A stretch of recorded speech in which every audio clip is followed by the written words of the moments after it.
Silipin natin tong bagong-bago at napakagandang bahay dito sa Manggahan, General Trias, Cavite. Paglapag mo pa lang sa harap, ramdam mo na agad yung modern vibe. May garahe rin para sa isang sasakyan at kung motor lang gamit mo, may extra space pang impact o tambayan. Two-story siya, solid ang pagkakagawa at halos tapos na. Nasa 90% complete na, konting finishing touches na lang. Like pintura, cabinets o konting design sa loob. Ang maganda dito, ikaw na bahala sa final look. Pwede mong i-personalize ayon sa gusto mo. Ang lot area niya ay may 121 square meters at floor area na may 170 square meters. Kaya maluwag talaga, hindi siksikan. Yung buong bahay, solid ang pagkakagawa. Makikita mo sa bawat sulok mula pader hanggang kisame, maaayos ang pagkabuild. Pang matagalan talaga. Yung ilaw, hindi basta-basta.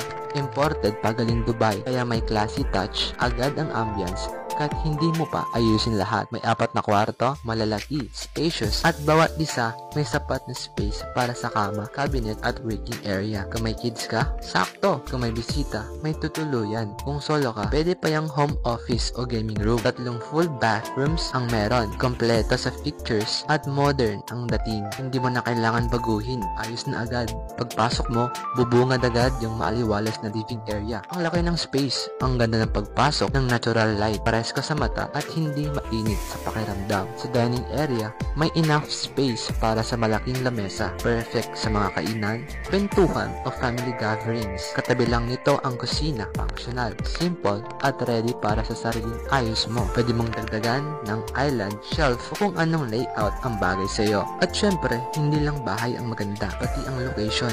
Nasa isang tahimik na residential area ka na flood free. Kaya kahit tag-ulan, kampante ka. Malapit ka rin sa SNR, Lyceum the Philippines, Walter Mart at Gentry Medical Hospital. May malalapit na schools, simbahan at bangko. Access din sa Aguinaldo Highway, Open Canal at Cavitex. Kaya kung nagtatrabaho ka sa Manila, madali lang biyahe.